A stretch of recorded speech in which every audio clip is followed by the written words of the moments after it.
I am the Tofu Golem. Please enjoy the video. You start by removing the ear cushions and placing the AirPods Max on a clean, flat surface.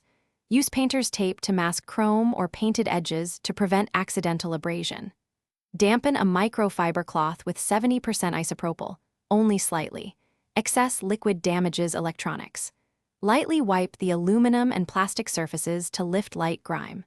Once done, use a dry swab to coax debris from crevices. You're setting a safe baseline, so the next steps focus on reducing visible scratches without harming finishes.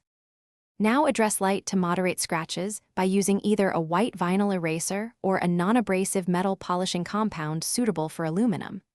Apply a tiny amount to a microfiber and use small circular motions. This evens out micro scratches and blends the finish. Make sure to keep pressure gentle. Too hard will alter contours.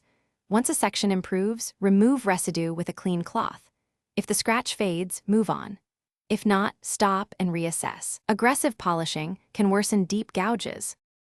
Finish by thoroughly removing any polishing residue with a fresh microfiber, then let the parts air dry completely before reattaching cushions.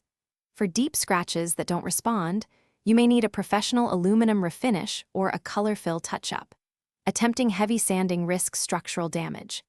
If the finish appears uneven or dull after polishing, remove remaining compound and apply a light protective wax designed for electronics to restore sheen. If something goes wrong, stop, dry, and consult. Thanks for watching. Consider subscribing if we helped you today.